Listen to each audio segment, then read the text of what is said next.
ഇതൊക്കെ ചേട്ടൻ ഉണ്ടാക്കിയത് എല്ലാം ചേർക്കാണ്. അവിടെ വലിയാനാണ് അതും ചേട്ടൻ ഏറ്റവും വലുത്. പുതിയതും അത് വലുത് അല്ലേ? പുതിയത് ഞാൻ ഇപ്പൊ ഉണ്ടാക്കിയിട്ട് ഇപ്പൊ 1 വർഷം കഴിഞ്ഞു. കോവിഡ് സമയത്ത് എത്ര 3 വർഷം. 3 വർഷം എടുത്തു ഒറ്റയ്ക്ക് 3 വർഷം എടുത്തു എന്ന് പറഞ്ഞു കഴിഞ്ഞാൽ ഒരു ഇതുപോലുള്ള കഷ്ണം മരത്തിനെ ആ കോലത്തിലാക്കില്ല.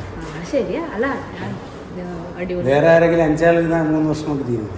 ശരിയാ, എനിക്കറിയാത്തതാണ്. പിന്നെന്താ, ഇതപ്പോ എത്ര കാലമായി ചെയ്യുന്നു? ഞാൻ 45 വർഷം. 45 വർഷമായി. അപ്പൊ സർഗാലയിൽ വന്നിട്ട് എത്ര കാലമായി? സർഗാലയിൽ വന്നിട്ട് ഇപ്പോൾ 11 വർഷം. 11 വർഷമായില്ലേ? തെയ്യത്തിൽ വിശ്വാസമുണ്ടോ? തെയ്യം വിശ്വാസം എന്ന് പറഞ്ഞാൽ സ്വാഭാവികം ദൈവവിശ്വാസമുണ്ട്. ദൈവവിശ്വാസമുണ്ട്. എല്ലാ ദൈവങ്ങളെയും വിശ്വസിക്കും. എല്ലാ ദൈവങ്ങളെയും. അപ്പോൾ പ്രത്യേക ഏകലവ്യനായിട്ടുള്ള ഈശ്വരൻ പ്രത്യേകിച്ചൊന്നുമില്ല. എല്ലാ ദൈവങ്ങളും. ഇസ്ലാമാണെങ്കിലും ക്രിസ്ത്യൻ. അപ്പം എല്ലാ വർഷവും തെയ്യം കാണാൻ പോകും? അങ്ങനെ പോവില്ല. പണിയുടെ കാര്യമൊന്നും മെയിനായി. പോകാൻ പറ്റിയെങ്കിൽ എപ്പോഴും ഈശ്വര വിശ്വാസം മനസ്സിലുണ്ടാവും. പിന്നെ അമ്പലങ്ങളിൽ നമ്മൾ പോയാൽ അല്ലെങ്കിൽ പ്രാർത്ഥിക്കാൻ പോയി കഴിഞ്ഞാൽ സൗകര്യത്തിന് ഭക്തി എന്ന് പറഞ്ഞാൽ ഏകാഗ്രതയാണ്. ഭക്തി എന്ന് പറഞ്ഞാൽ അർത്ഥം അറിയോ? എന്താ? വിശ്വാസം. ഭക്തി എന്ന് പറഞ്ഞാൽ ഭയം, പേടി.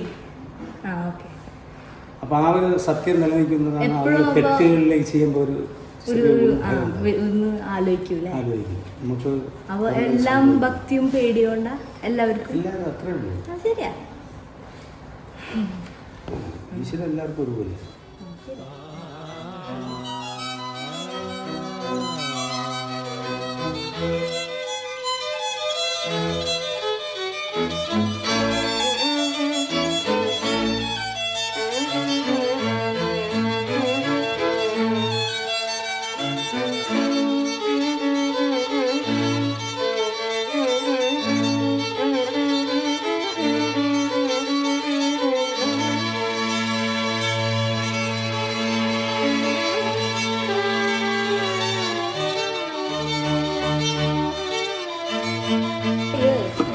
എനിക്ക് മേലെയുണ്ട്. കാരണം എനിക്കിപ്പം വയസ്സ് 53, 53. ഞങ്ങളൊക്കെ വളരെ ചെറുപ്പത്തിലെ ഈ വർക്കിൽ തന്നെയാണ്. നിങ്ങളെപ്പോലെ പഠിക്കാനൊക്കെ നമ്മളും പോകുന്നുണ്ട്. അപ്പോൾ അതേ സമയത്ത് നമ്മളെ ഒരു പാഷനും ഹോബിയും ലൈവ്ലിഹുഡിന് വേണ്ടിയിട്ട് ചെയ്തുകൊണ്ട് നമ്മളെ ലൈഫ് മുന്നോട്ട് വന്നത് ഈ വർക്കിലൂടെ. പഠനത്തിന് ആവശ്യം വേണ്ടിയിട്ട് ബാക്കിയുള്ള കാര്യങ്ങൾ പഠിച്ചത് ഇത് റിലേറ്റഡ് അല്ല. സാധാരണ ഒരു ബിരുദം കോളേജിൽ, അത് കഴിഞ്ഞ് സാധാരണ 1-2 കമ്പനികളിൽ ചെറിയ ജോലിയെല്ലാം കിട്ടി. അവിടെ നിന്ന് അത് നമ്മൾ വിചാരിക്കുന്ന ലെവലിൽ ഒരു ഗുണമില്ലാന്ന് കണ്ടപ്പോൾ വേറൊരു മേഖലയായ ജീവിതമാർഗത്തിൽ വേറെ 2 മാർഗങ്ങളിൽ പോയി. അവിടുന്ന് അത്യാവശ്യം ജീവിക്കാൻ സാമ്പത്തികം വീട്ടിലേക്ക് ആക്കി വെച്ചിട്ട് ഇതിലേക്ക് ഫുൾ ടൈം ഉണ്ട്. സർഗാലയിൽ ഇപ്പോൾ 7 ഇയർ. അല്ല, ഫാമിലി എന്ന് പറയുന്നത് എൻ്റെ അച്ഛൻ്റെ വീട്ടുകാർ കംപ്ലീറ്റ് ആർട്ടിസ്റ്റുകളാണ്. അമ്മ വീട്ടുകാരും ആർട്ടിസ്റ്റുകൾ തന്നെയാണ്. പക്ഷെ അവരെ ഇങ്ങനെ വലിയൊരു ഫുൾ ടൈം ആയിട്ടൊന്നുമല്ല. അവരുടെ ലൈവ്ലിഹുഡിന് വേണ്ടിയിട്ട് ഗോൾഡ് സ്മിത്താണ് അവർ. വന്നിട്ട് ഒരു 600-ന് മേലെ ശില്പങ്ങൾ ചെയ്തു. ഇവിടെ തപ്പിയാലെല്ലാം കൂടി ഒരു 50-60 ഇവിടെ ഉണ്ടാവുള്ളൂ. പുതുതായി വരുന്ന പുതിയതടക്കം ഒരു 70 ഇവിടെ ഉണ്ടാവുള്ളൂ. ഏറ്റവും ഡിമാൻഡുള്ള സാധനമാണ് കഥകളി. അപ്പം തെയ്യത്തെ പറ്റി ഒപ്പീനിയനോ? വിശ്വസിക്കലുണ്ടോ? ഞാനോ? പിന്നെ നല്ല വിശ്വാസമുണ്ട്. പിന്നെ അതിലൊന്നും ഒരു കുറവില്ല. നമ്മൾ സാധാരണ ഒരു മനുഷ്യനല്ലേ. ഞാൻ വലിയൊരു വ്യത്യസ്തമായിട്ടൊന്നും അല്ല. എനിക്ക് ഇതിലൊക്കെ നല്ല വിശ്വാസമുണ്ട്. കാരണം നമ്മൾ അതിൽ വിശ്വസിച്ചിട്ട് ഓരോ വർക്ക് തുടങ്ങുന്നു. അതിലൂടെ ഞാനൊരു നാഷണൽ അവാർഡിൻ്റെ അടുത്ത് വരെ എത്തുന്നത് ആ ഇതാണ്. അപ്പോൾ എനിക്ക് നല്ല വിശ്വാസം. വേറെ പല വർക്കുകളും ചെയ്തിട്ടും എനിക്ക് അങ്ങ് എത്താൻ പറ്റിയിട്ടില്ല.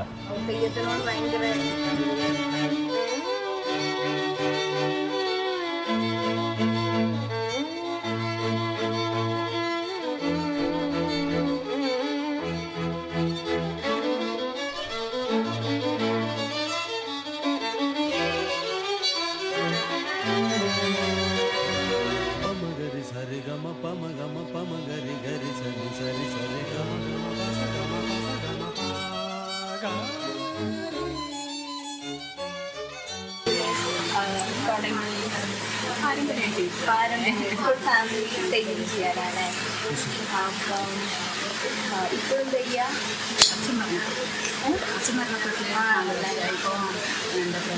അത് എത്തിയൊരു ഷോപ്പാണ്. അതെല്ലാ വർഷം തെയ്യത്തിന് പോകും. ഈ ഒരു മാസം ആണല്ലോ സ്റ്റാർട്ടിങ് തുടങ്ങും. അതൊക്കെ കാണാൻ പോകുന്നേ കാത്തിരുന്ന് അറിയില്ല എൻ്റെ മൂന്ന്. ഓരോരോ കഥയില്ല. അപ്പം ഈ ഫാമിലി ചെയ്യണ എന്ത് ടൈപ്പ് കഴിയും?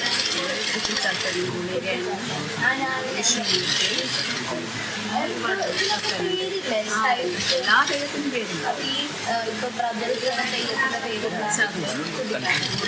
ഭഗവതിയുണ്ട്. അതിന് ഓരോ രീതിയായി. ഒരു തെയ്യത്തിൻ്റെതായിരിക്കില്ല മറ്റൊരു തെയ്യത്തിൻ്റെ. അത് ഗുളികൻ്റെ ആ ഒരു പോർഷനായിരിക്കില്ല കുട്ടിച്ചാത്തിൻ്റെ പോർഷനായിരിക്കില്ല ഭഗവതി. ഓരോന്നിനും ഓരോ, അതായത് സ്ത്രീവേഷമുള്ള പുരുഷവേഷമുള്ള. കുട്ടിച്ചാത്തൻ്റെത് പുരുഷവേഷം, ഭഗവതി സ്ത്രീയാണ്. അപ്പോൾ രണ്ട് വ്യത്യാസമായിരിക്കും. എൻ്റെ തെയ്യത്തിലുണ്ടാവും കളരിൻ്റെ ആ ഒരു പോർഷൻ ഉണ്ടാവില്ല. കളരി ആയിട്ടല്ല, അതിന്റെ ചെറിയ ചെറിയ ഇപ്പം തച്ചോളി ഉദയനൻ അതൊരു തെയ്യം ഉണ്ടാവില്ല. അപ്പോൾ തച്ചോളി ഉദയനൻ തെയ്യത്തിൻ്റെ ഒരു പോർഷനിൽ